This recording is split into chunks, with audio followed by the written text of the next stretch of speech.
everyone. Hey. Thank you all for coming. So I just wanted to take a minute and talk to you all about something I think we all need to be on the lookout for in today's world: bullying. You're all welcome to take pictures and notes. Let me ask you, how many of you were bullied growing up? It hurts, doesn't it? As some of you can probably guess, this is mainly directed at people who are studying to be teachers, or maybe some of you even work with kids back home currently as camp counselors or teaching assistants. But I think this is still helpful information for anyone, even if you don't work with kids. So I assume all of you have a pretty good idea of what bullying is, but these are just a few examples, and bullying is really just any behavior that is done to someone over and over with the intent to hurt them. You can clearly see in these pictures, like, these kids are pointing at and gossiping about other children. This guy, well, he's getting physically bullied by a classmate. Some possible signs of bullying that the kid who's being bullied or the kid who's bullying other kids might give off. The kids who are bullied, they might have unexplained injuries. They might have lost or destroyed possessions that bullies could be taking from them. They could start isolating themselves from other people. Their grades can start declining. And I know not all of these signs are visible to teachers and counselors. Some of them, obviously, you probably wouldn't see unless you were their parents or relatives. But still, try to be on the lookout for this stuff. The bullies themselves, you might observe them having new possessions that they could be taking from other children. They could be getting into physical or verbal fights often. Parents. So I've worked with kids back home for over 3 years, and I know some parents can be difficult, even a little intimidating. If those of you who work with kids or are studying too, if you have to deal with a parent you know that can be difficult, make sure you have all the facts about what their child did, allegedly or otherwise, and stick with those facts. Also, try and have some of your colleagues by your side to support you, so you're not talking to the parent alone. I know that's not always possible, because sometimes the staff can be spread thin among the kids, but please try. And make sure you're giving your colleagues that same support if you can, so that they don't have to face a difficult parent on their own. The effects of bullying. So some of us know that we don't always see how much someone is really hurting from bullying, at least not until it's too late. Statistically, nearly half of all bullies were bullied themselves at some point or another. And bullying is also a contributive factor to violence. 60 to 80% of school shooters were bullied by their peers. I don't know if you knew that. And it's also a contributive factor in self-harm and suicide, particularly in younger people.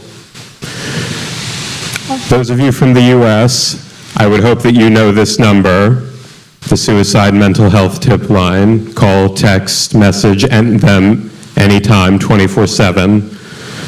Those of you not from the US, I would encourage you to check out this link. It's a website that shows the emergency numbers and suicide tip lines for many different countries. I know not every country has a mental health tip line, but this is still a helpful resource. If someone you know, or if you or someone you know is showing signs of suicide, please say something. You may just save their life. And on that topic, some of you might be wondering what brought all this up.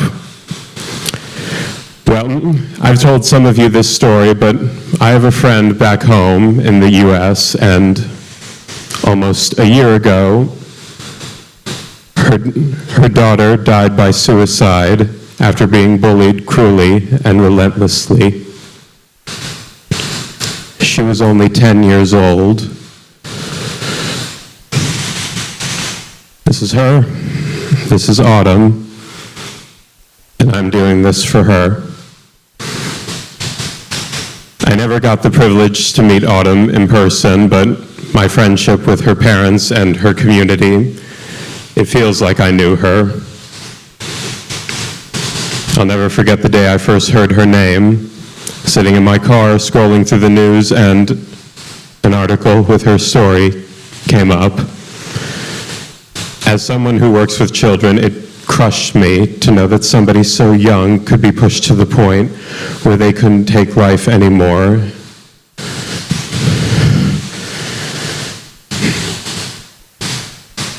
This is a video from about a month ago. Autumn's mother, Summer, spoke to the Virginia State Senate alongside Senator Bill Stanley, trying to convince them to pass Autumn's law, which would make bullying in Virginia a crime.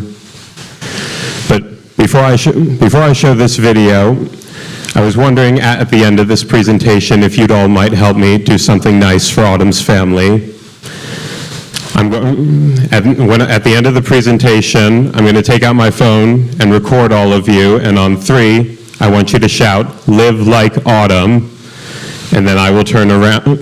I'll put this slide back up and turn around and show this to the camera while you're all applauding. But if any of you don't want to be in the video, I totally understand. I'll give everyone who doesn't want to a chance to leave before recording it. But for now,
this is a bill that's near and dear to my heart. Comes from some really good people out of Roanoke too. Mel Williams, an attorney, and Pastor McCracken. But it arises, unfortunately, out of something that happened to a 10-year-old who was bullied to the point where she committed suicide at the age of 10. Autumn's law is basically recognizing that at some point, we have to treat bullying in a different way, and here's why. And Mr. Chairman, the government has to step in. The justice system has to step in, and it's about time. You know, bullying occurs in the adult world, but mostly it occurs, and what this is trying to focus on is in the juvenile world. And so it creates a Class 1 misdemeanor for any person who creates an act of aggravated bullying or aggravated cyberbullying. I'm a criminal defense attorney. I've been so for 31 years. And in our juvenile courts, if a juvenile was to be charged under this for doing something heinous and terrible to another child in their school, that is an arena by which now we can take that child and work with that child to correct that behavior using the justice system. And I know that those will say, well, you know, you're being kind of hard on the kid. But quite frankly, I can tell you that when the bullier or when the aggressor is before the juvenile court, the judge and the court services can do things that will change those behaviors. And ultimately, if the child is 17 or under, that will not leave a permanent mark on his record. That those convictions, and usually what we do is we take them under advisement for a certain period of time, and then if they do and comply with certain things and get no further trouble or violation of law, then those things are dismissed. They are also then not a part of any permanent criminal record. So I, of course, have Autumn Bushman's mom here, and I think that we should hear from her. Hello, and thank you for having me here. My name is Summer Bushman, and my daughter is Autumn Bushman, and she was 10 years old, and she was only in the 4th grade when she took her own life. She was vivacious. She loved to cheer, archery, track. She loved dancing. She was always smiling. Unfortunately, her empathy, I think, made her a target for bullying. She had a lazy eye, and she had to wear glasses, just like I do, to control that. She had enamel aplasia, which made her more susceptible to cavities in her baby teeth. She had to have 4 of them pulled and 4 capped with silver, and she was extremely self-conscious about that. I am here today to talk about her and hope that something is done. There was an instance where, looking back on her phone, Autumn was invited into the bathroom to fight another child, and Autumn came to me and said she was sick and wanted to stay home that next day, and I did let her stay home.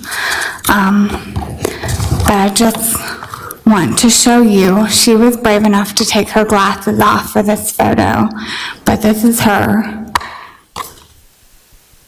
And she left us 3 notes, one to her grandma and grandpa. I don't remember what that said, but she left a note to her dad. She was a daddy's girl, and in that note, she cited bullying after profusely apologizing. She also left me a note which included her older sister, her best friend, and her older brother. And it says, "Hi guys, love and miss you all, but I couldn't anymore. I want y'all to look for me in the sunsets. Jesus will save me. And I love you all, and want y'all to live on in my memories. Love, Autumn." And that's all I have to say. Thank you so much for your time. But let us not stand here today knowing that these children that are bullied and that commit suicide, that their lives, that they have died in vain. And I thank you, Mr. Chair.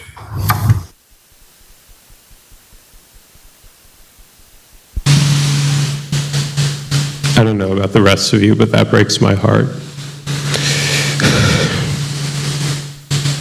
So we all saw her, Summer and Autumn's father are going through something no parent should ever have to go through. But on a more positive note, it passed in the House.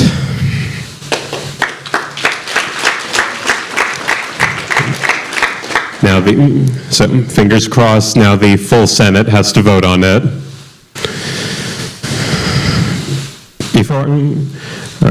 Before I let you guys go to get ready for Kenya, I would encourage all of you who would like to do something to help the Bushman family and help other families who have fallen victims to this. Check out these links.